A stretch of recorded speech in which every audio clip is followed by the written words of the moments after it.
And what are these papers? So, I mean, there's been two really significant papers, I think, since we last spoke. One of them, I think, has really big ramifications for human intelligence. And that's a paper that came out regarding the island of Sulawesi, which is in Indonesia. And this is in relation to human seafaring. So seafaring was always thought to be an exclusively sapiens trait, exclusively modern humans trait, because it's a really hard thing to do, right? You need to be quite clever to build a boat, to build something that's sophisticated enough to be seaworthy, to get across ocean boundaries and to reach isolated land masses. And we always thought that was only sapiens until very recently, but a paper came out in August last year. You actually sent it to me. Yeah, I don't think you sent me a post that was about stone tools that was found, and I was like, that's interesting. I clicked on the paper, and then I was like, oh, wow, look where these stone tools were found. And it was really, really interesting because they were found on Sulawesi, and Sulawesi is an island that crucially sits east of something called the Wallace Line, which is a biogeographic boundary, which means that it has been an island and separated from the mainland for tens of millions of years, and separated by deep ocean channels that are between, depending on the fluctuating sea levels at the time, between 50 and 100 kilometers across. So it's always been an island. And yet, in August 2025, archaeologists at a site called Callao found stone tools on Sulawesi. And that means that some type of human, probably not sapiens, but I guess you never know, some type of human managed to cross that ocean boundary and reach Sulawesi. And that's fascinating, but it's worth saying that it's not the only piece of evidence in the region.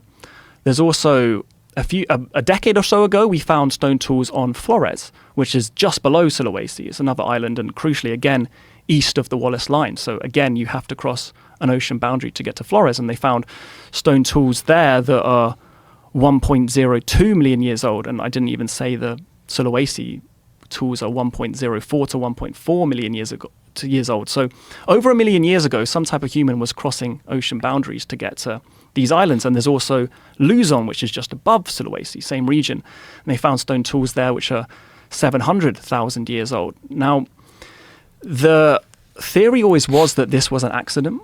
When we just had Flores, the theory was that it was accidental drift. So, and a couple of humans were swept out to sea and somehow survived the stormy ocean and the tropical sun, clinging to some driftwood and made it to Flores and somehow survived and colonized the island. But now that we've got Flores, Luzon, and Sulawesi, 3 islands all in the same region, all separated by this ocean boundary, I think it's starting to point less towards accident and more towards behavior, right? More towards a deliberate sea crossing, because to colonize, I was doing some research because of these discoveries, and there's actually been a few papers from NASA on how many humans you need to colonize an isolated landmass, because NASA were doing it for, like, if you were going to Mars or something, and you need a certain amount of humans of breeding age to not have like genetic problems in the population. So you need a certain amount of humans of a breeding age to ensure viability, right? Because otherwise you're going to inbreed and you're all going to die out because of genetic issues. And they said it was something like you need 160 people at least, and that is with strict breeding controls and genetic testing. We can probably assume they weren't doing genetic testing on themselves. And so then the number's somewhere near 500. So what are the chances that 500 individuals were all swept out to sea at the same time, all survived the crossing and all landed on an island and colonized it? That's a huge amount of humans for an accident, do you know what I mean? And then 3 times in 3 separate islands, all in the same region. At what point does accident start looking like behavior? Do you know what I mean? Because that is what are the chances of 500 individuals all being swept out to sea, all surviving, all reaching these islands and all colonizing in 3 separate occasions, all around about 1 million years ago?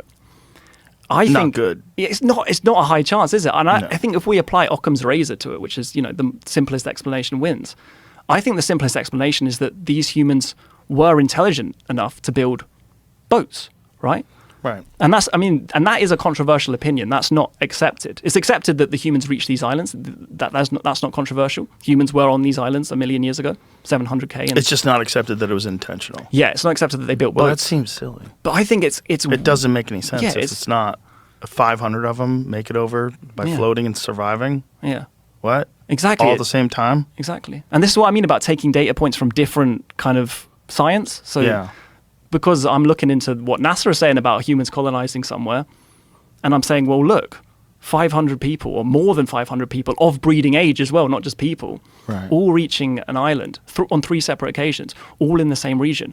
Are we sure this wasn't deliberate? So I think that has huge ramifications for human intelligence, because that was always thought to be an exclusively sapiens thing, building a boat, because that's really hard. To Yeah. build a boat, you have to have planning, you have to have foresight, you have to Yeah. be good enough at carpentry to construct something that's seaworthy. You have to, Trial and error. yeah, trial and error. And you have to have the imagination as well to dream about what's on the other side of the horizon. Yes. And the bravery and the incredible reckless courage to go for it and to go out there across the horizon and reach an island. And Possibly navigate through the stars. Like they knew how to do that. maybe. Maybe. Because otherwise, why would you set out, you know? Right. And how would you repeat it? Exactly. Yeah. How are you? Do you remember which way you went? That way. You're like, how do you? Some fucking dude with a giant brow ridge, Yeah. furry face is Yeah. telling you, I remember going this way. You're like, are you fucking sure? How are you doing? Are you using the stars? Like, what are you doing? But humans weren't even meant to have complex language back then. They weren't meant to be capable of this. I mean, That's yeah, crazy. We're 'Cause they're seeing these things. Organization. There has to be some sort of organization. If you're getting a group of people to agree to get in the boat, if they can't communicate with each other, that seems ridiculous. That seems even more ridiculous.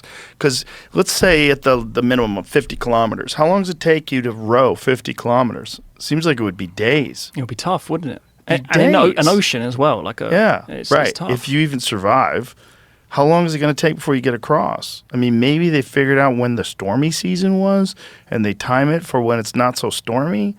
But I mean, how are they doing that? Do they have a calendar a million years ago? But whatever they were doing, if it was deliberate, which I think the evidence points towards, is a clear sign of what we call modern intelligence. And organization and most likely communication. Which we always used to think only emerged 50,000 years ago.